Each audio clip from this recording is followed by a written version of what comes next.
Hey guys, welcome back to the J2O channel, and this is a transfer news daily video, even though it's not daily. Obviously today is the last day of the transfer window, and I've been waiting to time this video in terms of when to make it, and I've been waiting for updates and news and etc in terms of players leaving, players coming in for Chelsea and even other teams. I mean, I just need to start off by saying this, yeah. The Premier League is the Super League, guys. Yeah, because the amount of signings and the quality of them that I'm seeing that mid-table teams are making is a joke. I'll give you an example. West Ham signed Lucas Paqueta. How have they done that? This guy could literally play for a Manchester City or an Arsenal or any of the big six in general. He's that good.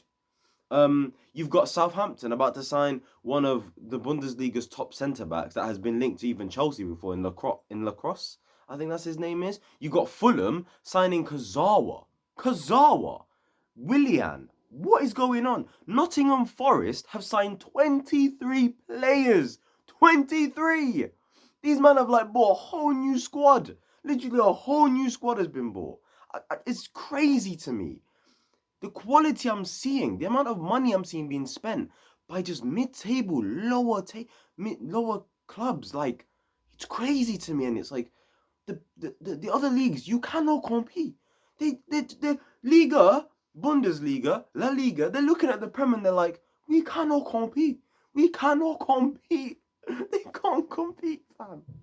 It's crazy to me. Anyway, this is about Chelsea. There's a lot going on at Chelsea right now, and I've timed this video making it now because I don't believe we're gonna see another update about a player potentially coming into Chelsea. In terms of incomings, I think that's it for Chelsea. I think the only thing we'll be focusing on is outgoings. There's been news on Michy Batshuayi just a minute ago, which I'll talk about later on in the video, but there's a lot to talk about today. Aubameyang, here we go, with Alonso going the other way. Obviously, I want to talk about the Wesley Fofana deal being official. I obviously want to talk about Dennis Zakaria on loan to Chelsea. I mean, Chelsea literally signed that brother in 10 minutes, just like that. Yeah, at 5 p.m. today, yeah, we weren't even interested in the brother. An hour later, oh wait, here we go. He's coming to Chelsea on loan. Crazy stuff. Obviously was linked to Edson Alvarez earlier today as well, and obviously, unfortunately, Ajax won't let him go. And then there's outgoings, like I said, Alonso, there's Billy Gilmour, there's Ethan Ampadu, there's even Michy Batshuayi, and there should be one or two others that probably haven't popped up in my mind, but hopefully they do as the video goes on. But yeah, if you do enjoy, please like, comment, subscribe, turn on those post notifications, follow my social media down below. And yeah, let's get straight into it. The first player I want to talk about is obviously the recent news, just the recent news. Dennis Zakaria, the Juventus midfielder, has decided to join Chelsea, and Chelsea have decided to go for him in the last minutes, really. It was one of those ones where I was watching Fabrizio's live stream. I've been watching it for like an hour or so now, and it was there was no talk of Zakaria at all. And then all of a sudden, the exclusive came out. Chelsea interested in Zakaria. We obviously started looking at other midfield options because originally we wanted Edson Alvarez off Ajax, but it's one of those ones where it was too late. And I've got positives about Zakaria and I've got negatives about Zakaria, but at the same time, it's actually got nothing to do with him in particular as a player, because at the end of the day, I'm going to be brutally honest with you guys, and all I want to do is just be honest. I don't know much about the player like that. If you know a lot about the player, you can tell me down in the comments below. I've only just heard snippets here and there on Twitter, social media, you know, just about how he is as a player, how he was a big talent at Gladbach, and then obviously went to Juve and he sort of stagnated and it didn't work out for him. So it's one of those ones with Zakaria where, in terms of when you look at the positives of a deal like this, the fact that we have a midfielder now, is he particularly a 6? I don't know. Can he play there? I don't know. Based on highlights I've seen of him, I've seen him as a box-to-box midfielder, but we'll see how Tuchel does with him. But the fact that we do have a midfielder, the fact that he's 25 years old, as well as that, it's a low risk signing because a lot of people are writing him off. So it's sort of an opportunity for him to just prove people wrong and actually, you know, show people that I can do that I can be a good player for Chelsea. I'm happy that he wanted to come as well. The fact that he was interested in the move makes me happy, you know, because we've been taken the piss out of by loads of players this summer by them not wanting to come to Chelsea. I think another positive for me is the fact that Ralph Rangnick, back in January, actually wanted Zakaria to go to Manchester United. And obviously, we all know Ralph Rangnick is very, very good upstairs. We do have to respect Rangnick for that. And Rangnick does know his football when it comes to picking out good players and, sort of scouting and stuff like that. Maybe him being a manager isn't for him, but being upstairs, being a DOF, he's good at that. So the fact that he wanted Zakaria at Manchester United is a good thing. Liverpool wanted Zakaria as well. Apparently, Fabrizio said they even contacted him last night, saying, yo, what's the situation and stuff like that. But Juve were prioritising letting go of Arta first. And it looks like Arta has actually gone to Liverpool, that's who they originally wanted. So, yeah, there's positives to take with this. My negatives with this is, one, it's a panic buy, or it's a panic loan. And it's the same exact situation as last season. We needed a midfielder, and we panicked and ended up getting Saul, and it didn't work out.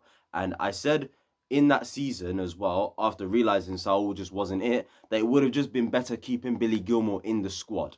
It just would have been better if Billy had taken Saul's minutes, if not more, because he's just a better player right now. I was just thinking, it's a last minute buy. It's a last minute option. And it's like the planning is not good enough from Thomas Tuchel. After Leeds, this guy was so naive, so stupid. I'm sorry to say this, but he's stupid for thinking that we did not need a midfielder. Saying we've got Gallagher, we've got Kovac, we've got Kante, we've got Jorginho, we've got Ruben, we've got Chukwuemeka, we've got all these guys. And it's like, you cannot be this naive. And it's taken him to see the second half of last season, and it's taken him to see how shit we've been for the first 5 games of the season for him to realize, oh wait, actually we do need a midfielder. Why wait till the last day? Why? That's why we couldn't get Edson Alvarez. I would have actually liked for us to have Edson Alvarez, but we waited till the last day of the fucking window, when the transfer window in the Netherlands has closed in terms of incomings, not in terms of outgoings, but in terms of incomings. Clubs in the Dutch league, bro, the transfer window for them closed last night. What are we doing? It's panic stations again. Poor planning. Just poor all round, man. And this links me to go on now to talk about Billy Gilmour and Ethan Ampadu leaving. I mean, I'm sorry to say this, but with Ethan Ampadu, first of all, he's gone on loan now to Spezia in Italy for another season. He's going on loan again. A player that I think we could have used in the squad this season. A player that I think could have competed with Jorginho for that number 6 position in the midfield to be that DM that we do need, right? With Ampadu, it's one of those ones where it's like, why loan him again? There's no point of a loan. Is he even going to play for Chelsea again? Is he going to? Is he going to play? Is he? Because from what I know we're going to get Declan Rice next summer. I'm pretty sure we're going to go in for that brother next summer. It's sooner rather than later we're going to get that guy, whether people like it or not. So is he? Where's the room for him to play? And if Zakaria works, we're going to trigger that buy option of 30 million. Potential 5-year contract as well. So the club must be kind of confident that he is going to work out. With Ampadu, it's like, you either just keep him or sell him. There's no point of a loan. And it's sort of the same with Billy Gilmour, but I'm just pissed off that he's just gone, because it's like, to think that Conor Gallagher is a better option for us than Billy Gilmour is shocking. The fact that we've sold him for £9 million? Are you mad? 9 million? I can't believe it. We just bought some Italian youth, called Casade for 12 million, brother, and sold Billy Gilmour for 9.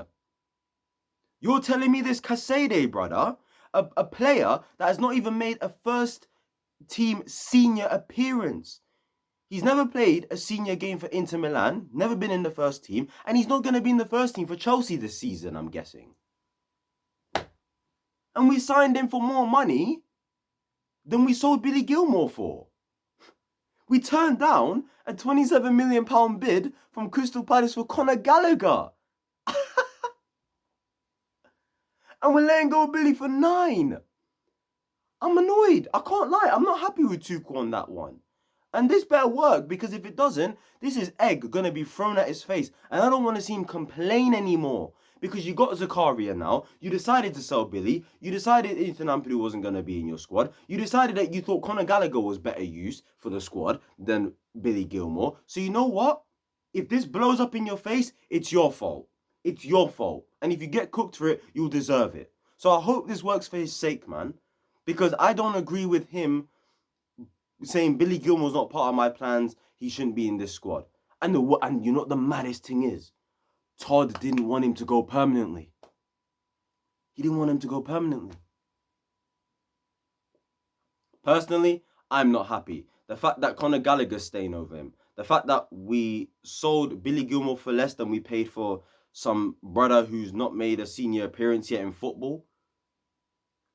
I don't know, man. Billy Gilmour is going to end up being 5 times worth the money we just sold him for in 12 months' time. Because he's going to go to Brighton and he's going to absolutely ball out. He's going to ball the fuck out. Let's just be honest with ourselves. So, good luck to Billy. I think he's going to do well. And my question originally with Zakaria was it better? Do you think it was better for us just to not keep Billy Gilmour and use him in the squad instead of getting a Zakaria? The same with even Ethan Ampadu. Because at the end of the day, we weren't interested in this brother at 5 p.m. today. And then not long later, before 6 p.m., here we go, Zakaria to Chelsea, done deal. On loan. Tell me your thoughts on that, guys. It's a bit mad for me, but it is what it is. Anyway, we move on now to Pierre-Emerick Aubameyang. Here we go. Obviously, he's in London as I'm recording this video. So, yeah, I'm guessing medical is going to be done as well. Announcement should probably be soon. It'll probably be tomorrow or something like that. For me, I'm really happy with the signing.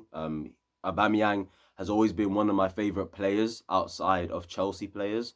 In terms of just general football, Aubameyang, I love Aubameyang personally. So for me, I'm really happy with this signing. I think, you know, he solves a key part of our team that was needed. But at the same time, there's a key part of the team that's needed in order for Aubameyang to really succeed at Chelsea, like a guaranteed. Because as much as he can score goals, which absolutely he will come here, he will score goals. Tuchel will know what to do with him. You know, they have a good relationship. He knows the Premier League, is a proven goal scorer, experienced, somebody that I think can help our attack, and I think does solve a part of the attack that is desperately needed, like taking our chances. But with Aubameyang, he does rely on service. He is a high-volume striker. His movement is one of the best in Europe currently. So I do think to myself, will we consistently find him in behind when he's making those runs? Can Mason Mount, can Raheem Sterling, can Kai Havertz find him when he's making when he's moving, when he's getting in behind defenses? You know what I'm saying? I think Aubameyang's a bit underrated in terms of his overall game. I feel like people just think, oh, if he just put him in the box and give him chances to score. I hear that, but I think you lot are underrating his overall game. I did watch quite a lot of Barcelona games last season when he was there, and I saw the guy drop deep. He had a good first touch. He was carrying the ball. He was finding passes in behind for certain players like Torres on Dembele, you know. He was linking up, had a good first touch, you know. A couple flicks and tricks about him as well. So in terms of even build-up play, I think he can even help us out in terms of that. And as well as that, he can press from the front, which is really, really positive to see. And no, so for me, I'm actually really happy with the signing. I don't get why people are saying he's washed, he's finished. That's just childish, man. Those are people who have just got an agenda against him because they think he's going to flop. Well, as long as he doesn't get the number 9 shirt, then he ain't flopping, you know what I'm saying? So, yeah, for me, I'm really happy with the signing. Another Arsenal player, a former Arsenal captain coming to Chelsea. Hopefully he succeeds, just like Fabregas did, just like Giroud did, just like Ashley Cole did as well. So yeah, really happy with the signing. And Alonso goes the other way. Look, Alonso, good luck to him. At the end of the day, let's just say I had an agenda against this brother. Probably since Sarri came in, because I saw how much, how bad he was playing at left back in a back 4 system. And since then, yeah, he's just given me some good moments, but he's also given me some horrific moments. At the end of the day, he won a Premier League title here. You know, he won an FA Cup, he won a Champions League, won a Europa League. Fair play to him. Good luck at Barcelona. It's the move he wanted. He wanted to go back to Spain. The one thing I'm annoyed about with Alonso is he never got to play up front for Chelsea, because everyone knows the guy can strike a ball and score goals. you know, has better shooting technique than some of our attackers. So yeah, good luck to Alonso. Wish him all the best out there. And now I understand why Barcelona wanted him, because at the beginning I was like, why do Barcelona want him? But then, like I said to you guys, I've been watching Barcelona recently, and I watched their first 2 games of the season. Alonso's going to suit them, man. You know, there's times where they play 3 at the back with wing backs, and Alonso's going to fit in there perfectly, because we all know he's best as a wing back. And that's why Xavi probably wants him. It's kind of a smart move from Xavi, I can't lie. So fair play. So yeah, that swap deal's done. 40 million euros as well. Very good deal. You know, when they wanted 30 million euros for Aubameyang, yeah, that was crazy. Forget all that. Forget all that, man. But yeah, that's it. Tell me your thoughts on that as well. And then in terms of more outgoings, obviously I talked about Billy. I talked about Ethan Ampadu. Obviously there's Michy Batshuayi as well. Obviously he's gonna go to Nottingham Forest on loan, it looks like.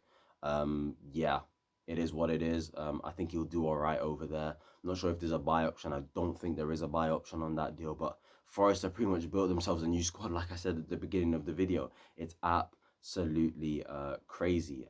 If there's anyone that I've forgotten, then yeah, it is what it is, guys. At the end of the day, tomorrow you're gonna get a video from me where I do review the transfer window in terms of incomings, outgoings, talk about it all. Tuchel in general as well, because I've got some things to say about him and the way he's handled this window at times, which I found some positives in it, but also some negatives in it as well. So we're going to be fair. We're going to analyze it all. You'll get 2 videos tomorrow, obviously the preview and the preview of the West Ham game, and obviously me rating the transfer window out of 10 as well. And one more thing to talk about, Wesley Fofana, just before I leave.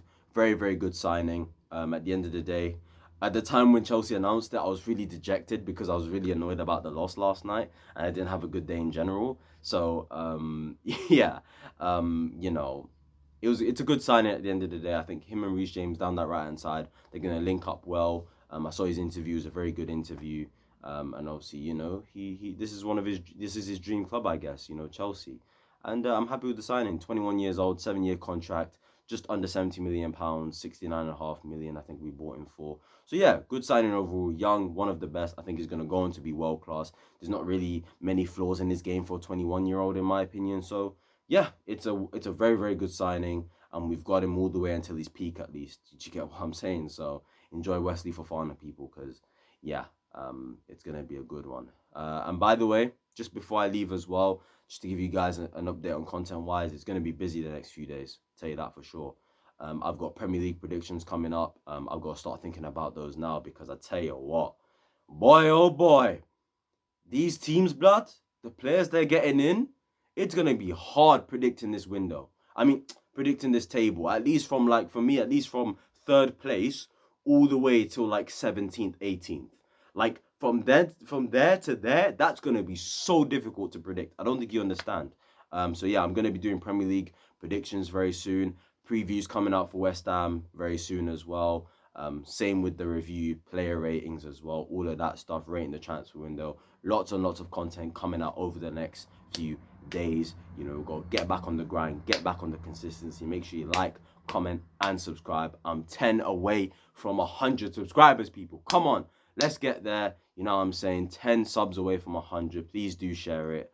And yeah, I'll see you guys in the next video. Have a good one. And hopefully there's no more updates. And if there is updates of maybe any more incomings, then I will talk about it in tomorrow's video when I do rate the transfer window. So yeah, I'll see you guys all then. Peace.